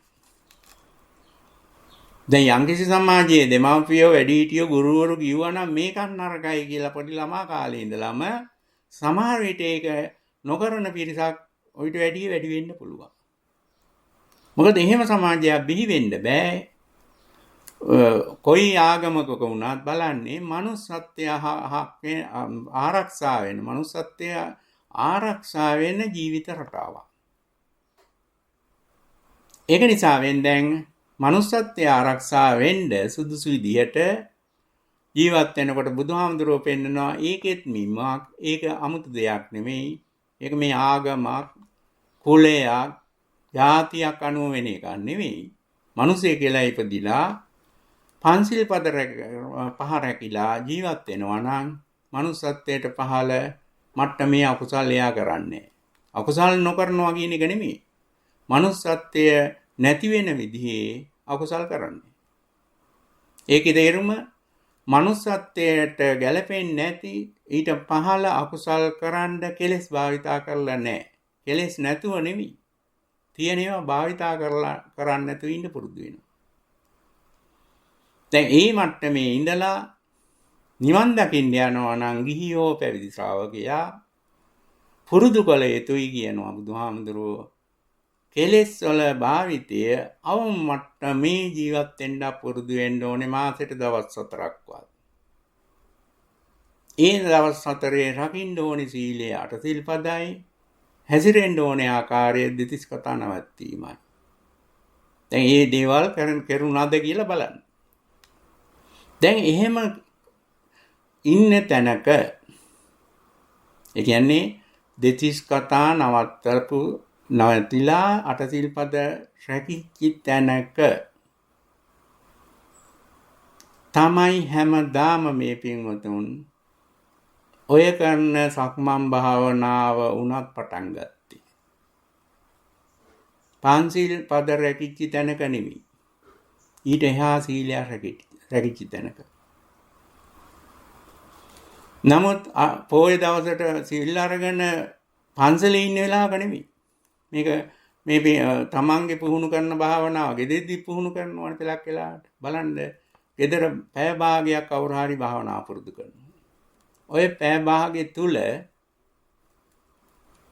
භාවනාව කොහොම වුණත් භාවනා කරන කාලේ තමන්ගේ අටසිල් පද අට රැකිලා තියෙනවා දෙතිස් කතා නැවතිලා තියෙනවා. මොකද ඔය අවම මට්ටමේ කෙලස් භාවිතයක් නැතුව අපිට සමත භාවනාවක් හෝ විපස්සනා භාවනාවක් පුරුදු කරන්න ආරම්භ කරන්න බෑ. පුරුදු කරන්න තියා ආරම්භ කරන්නවත් බෑ. එහෙනම් මෙන්න මේ ගුණය තමන්ගේ ජීවිතයට හුරු කරගන්න තමයි. ඒ කියන්නේ භාවනාවක් කරන්න සුදුසු ගුණය පන්සිල් රැකීම නෙවෙයි එහෙනම්. මොකද භාවනා කරන වෙලාවේ රැකෙන්නේ පන්සිල් නෙවෙයි ඊට එහා ගිය සීලය. ඒ සීලයේ ස්වභාවය තමයි බුදුහාමුදුරුවෝ දේශනා කරන්නේ. අර දෙතිස් කතා නැවතිච්ච අටසිල් පද රැකිච්ච තැනක් කියලා ඒක. එහෙනම් අවම මට්ටමේ කෙලෙස් භාවිතය වෙන manussත්වයක් ඒක. මනුස්ස ජීවිතයක් ඒ කාලේ. මිනිස්යාගේ හැසිරීමක් ඒ භාවනා කාලෙදී තියෙනවා. ඕක දැන් දන්නේ නැතුව ඔය කතා කර හරි අර නච්ච ගීතවාදිකා වගේ අටසිල් පද කැඩෙන්න තැනක භාවනාවක් කරනවා කියන්නේ බොරුවක් කියනවා. එහෙම කරන භාවනාවක් කවදාවත් දියුණු වෙන්න බෑ. දැන් බලමු දැන් Tamanට තියෙන ප්‍රශ්නයන්න දැන් හැමෝම මෙතන මේ බණ අහන අය වුණා. දැන් සෑහෙන කාලයක ඉඳලා ඔය භාවනා පුරුදු වුණා. දැන් පුරුදු වෙච්ච තැනක මූලික ලක්ෂණය මං කිව්වා. ඒගොල්ලෝ හොඳට භාවනාවක් දියුණු වෙන්න කරා නම් බොරු කරපු තැනක නෙමෙයි. ඒක ගෙදෙද්දිද පාරේදිද පන්සලේදිද භාවනා මධ්‍යස්ථානයේදිද ඒ කිසි දෙයක් අදාළ නැහැ. ඒ නිවසේ හරි භාවනා කරපු කාලය සාර්ථක වෙන්න නම් පැය භාගය වුණත් ඒ පැය භාගයේ අටසිල් පද රැකින්න ඕනේ. ඒ පැය භාගයේ දෙතිස් කතා නැවතෙන්න ඕනේ. එතකොට තමයි භාවනාව දියුණු වෙන්නේ. දැන් එහෙම කාලයක් තිස්සේ භාවනාව Taman දියුණු කරගත්තා කියන්නේ. දියුණු කරගෙන තියෙනවා. එහෙම දියුණු කරගත්තාට පස්සේ මේ දියුණුවක් මගේ වුණාද මේ භාවනාවේ නැද්ද කියලා තමන්ගේ ජීවිතේම හොයන්නේ කොහොමද? ඉස්සර මිනිස්සු හොයාගෙන තින්නේ එහෙම. දැන් මේක හොයන්න යන්නේ අර බුදුහාමුදුරුවෝ එපා කියන දෙතිස් කතාවෙන්මයි. ඒ කියන්නේ අනුන් එක කතා කරලා සාකච්ඡා කරලා ඒගොල්ලන්ගේ භාවනාව එක්ක සංවාද ගොඩනගලා. එතකොට තියෙන්නේ තමන් සංසාරයෙන් ගෙන ආපු කෙලෙස් නැවත නැවත භාවිතා කිරීම. ඒකෙන් හොයන්න බෑ තමන්ගේ භාවනාව දියුණු වුණාද නැද්ද කියලා. ඒක බොරුව. එහෙනම් ධර්මානුකූලව හොයන්න විදිහක් කියා දෙනවා කිව්වනේ. ඒක දැන් මම පැහැදිලි කරන්න. දැන් භාවනාවක් කරන වෙලාවේ පුහුණු වෙන වෙලාවේ සාර්ථකව දෙතිස් කතා නැවතිලා අටසිල් පද රැකිලා තිබුණා. ඒ වගේම තමන්ගේ ජීවිතේ gedara dore වෙන්න පුළුවන්. රැකියා පොලේ වෙන්න පුළුවන්. ඕනතරම් අවස්ථා තිබුණා. අහම්බේ ඔය කියන ಗುಣ තිබිච්ච. ඒ කියන්නේ ගෙදරක ජීවත් වෙනකොට මිනිත්තු ගණන් පැය ගණන් ඕනතරම් කාල තිබුණා. එයාගේ කිසිම යාට මොකද මේක නොකර ඉන්න බලෙන් කරන්න ඕනේ. අටසිල් පද රැකිලා දෙතිස් කතා නවතින තැන්. දැන් දෙතිස් කතා ඕනම කතාවක් කරන්න කවුරු හරි ඉන්නේ බෑ. ඉතින් ගෙදර කවුරු හරි නැති වෙනකොට දෙතිස් කතා කරන්න කෙනෙක් නැහැ. මේ අවස්ථාව ඕන තරම් තිබුණා. නමුත් මේ අවස්ථාව ඔයගොල්ලන්ට තේරුනේ කොහොමද? සැපක් විදියටද දුකක් විදියට? දුකක් විදියට. ඒකින්ද එතන කරේ මොකද්ද? අල්ලපු ගෙදෙට්ට ගිහිල්ලා හරි අර දෙති මොනවා හරි කියවන්න එක සැපක් වුණා. කතා නොකර ඉන්න එක දුකක් වුණා. එහෙම නැත්නම් අර ටෙලිෆෝන් වලින් එක එක්කෙනාට කතා කරන එක සැපක් වුණා, කතා නොකරන ඉන්න එක දුකක් වුණා. ගෙදර ඉන්නකොට ටීවී එක බලලා නච්ච ගීත වාදික විසුක දස්සන ඔය වගේ දේවල් ටෙලි නාට්‍ය චිත්‍රපටි බලන එක සැපක් වුණා, නොබල ඉන්න එක දුකක් වුණා. ඔන්න දැන් ඔයගොල්ලන්ගේ සාමාන්‍ය ජීවිතය.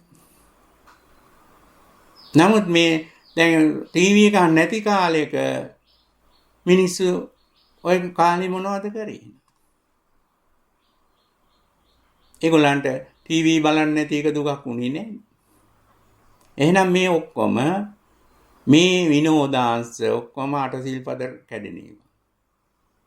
ප්‍රශ්නේ තියෙන්නේ අටසිල්පද කැඩුනාට පන්සිල් කැඩුනා නෙවෙයි. ඒක නිසා මේ මිනිස්සු කවුරුවත් මේකට දොස් කියන්නේ මොන ආගමකින්වත් දොස් කියන්නේ. අටසිල්පද කැඩුනා කියලා දොස් කියන්නේ ආගමකින්. බුදුහාමුදුරුවෝ දොස් කියන්නේ දොස් කියනවා නෙවෙයි, බුදුහාමුදුරුවෝ පෙන්නන්නේ නැහැ. මනුස්සකමේ අඩුවක් විදිහට සලකන්නේ අටසිල්පද කැඩෙන තැන. පන්සිල් කැඩෙන තැනයි මනුස්සත්වය දීන වෙන්නේ, නරක වෙන්නේ. දැන් ඔයගොල්ලෝ පන්සිල් රකින්න උත්සාහ ගත්තා.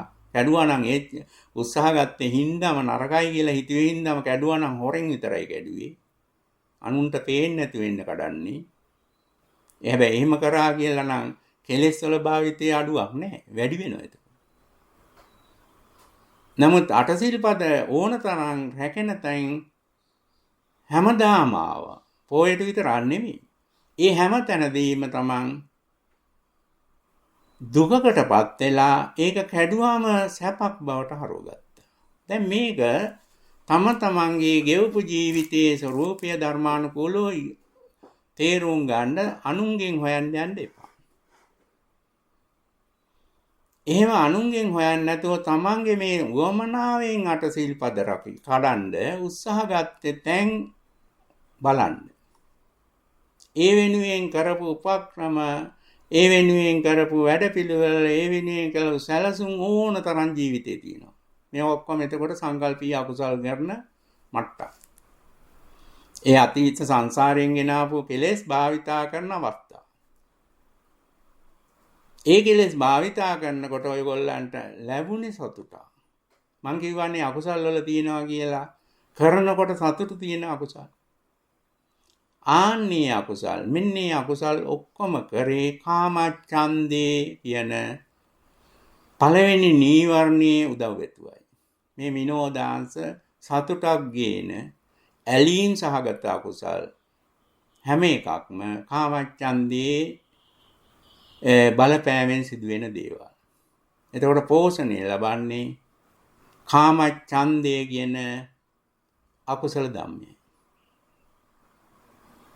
දැන් ඒක තම තමන් කොච්චර පන්සිල් කඩපු එක නෙමෙයි ඕනේ, අටසිල්පද කඩපු තැන් තමන් සැලසුම් කරලා ඒකට තමන්ගේ මතවාදය අනුව මේවා තමන්ට ආවේනිකව සිදු කරා.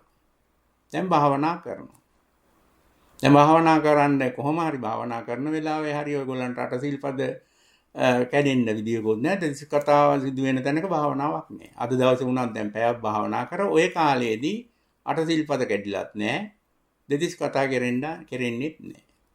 දැන් භාවනාව දියුණු වෙනකොට වෙන්නේ භාවනා කාලයේදී පමණක් නෙමෙයි, තමන්ගේ සාමාන්‍ය ජීවිතයේදී වෙනදා ආසාවෙන් අටසිල් කඩපු තැන්, අටසිල් කැඩුවේ නැත්නම් දුක දැනෙන තැන්වල දැන් කඩන්න නැතුව ඉඳලා දුකක් නැතුව තියෙයි. කඩන්න නැතුව ඉඳලා සතුටක් තියෙයි. ඒක තමන්ගේ භාවනාවේ දියුණුව. ඒක තමයි මෙතනින් කරන්නේ. දැන් තම තමන් පුහුණු වෙන භාවනාව දිහා බැලුවම මේකේ සතිපට්ඨාන භාවනාව කිව්වම මේ භාවනාවල ඒකට ආවේනික ක්‍රමයකට සමාධි ශික්ෂාව දිනු වුණාම ඊගාවට ඒ වඩන භාවනාව, කරන භාවනාව ප්‍රඥා ගුණය ලැබෙනවා, ප්‍රඥා ශික්ෂාව නියෝජනය වෙනවා.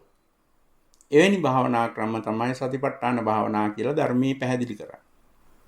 එන සතිපට්ඨාන භාවනා දිනු වෙනකොටත් වෙන්නේ Taman දන්නේ නැතුව ඒකෙන් දියුණුව මැනගන්න ඕන නම් තමන් පෙර ජීවිතයේදී ජීවත් වුණු චර්යා ස්වરૂපයේ තුල උවමනාවෙන් අටසිල් පද කැඩිච්ච තැන් හා දෙතිස් කතා පවත්තන්න කරපු සැලසුම් භාවනාව දියුණු වෙනකොට පොඩ අඩුයි.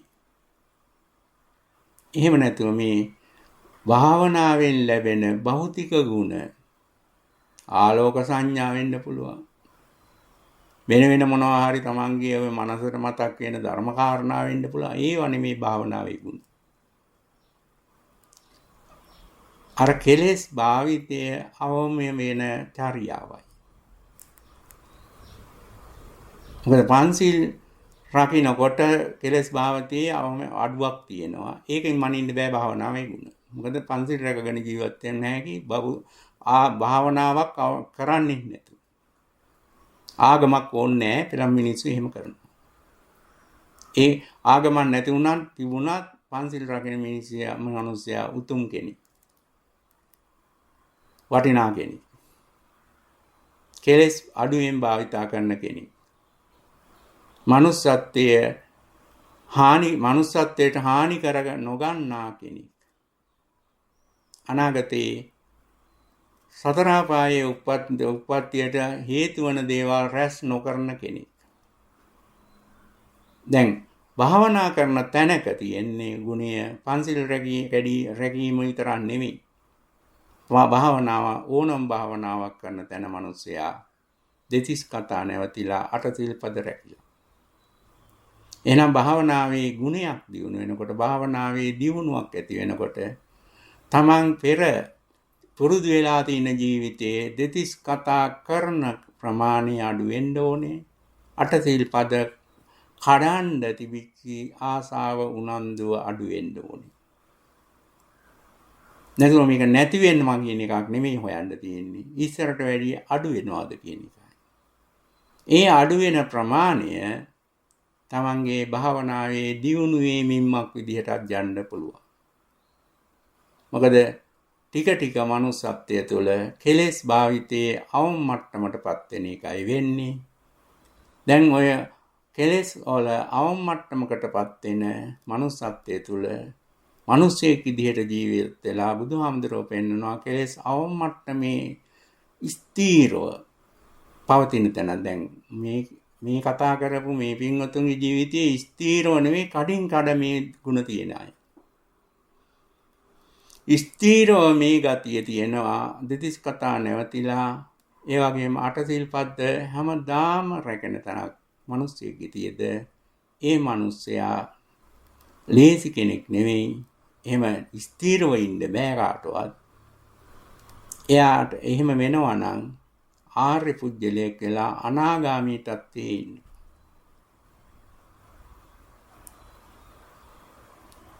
අනාගාමී තත්ත්වයේ ඉන්න.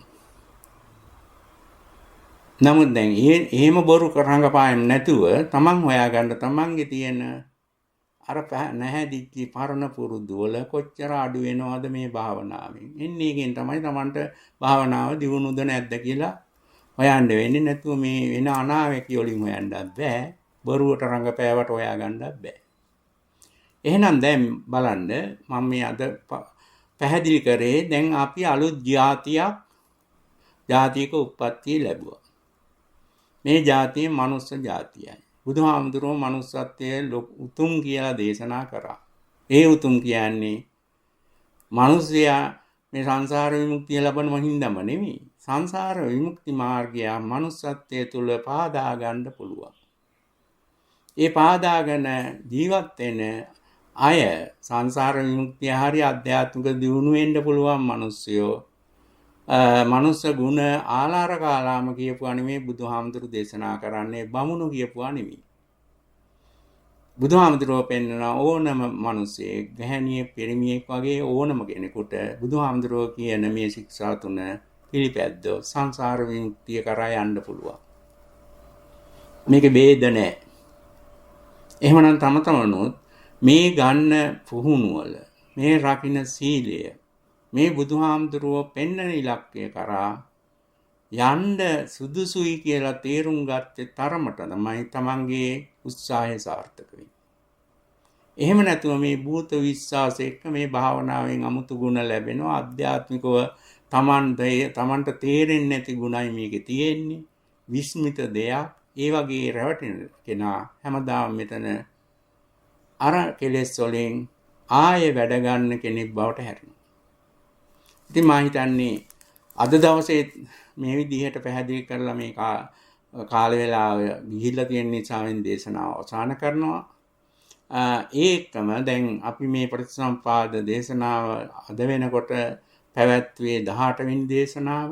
අපි ඊගාපෝයේදී දැන් අපිට තව කතා කරන්න තියෙන්නේ ජාතිපච්චය ජරා මරණම් කියන එක. ඒක ඉතින් 아무තු දෙයක් නෙමෙයි මේ ඉපදුණු භවයේ තුලයි ඉපදීම ජාතිය පැවැත්ම භවය පැවැත්ම තුල තම තමන්ට ඕනම සත්‍යයකට මනුස්සයට හොඳටම පැහැදිලි දෙවියන්ට වැඩිය බ්‍රහ්මයන්ට වැඩිය ජරා මරණ. දැන් මේ අවසාන දේශනාව එතකොට අපි ලබන පොය දවසේ කරන්න බලාපොරොත්තු වෙනවා.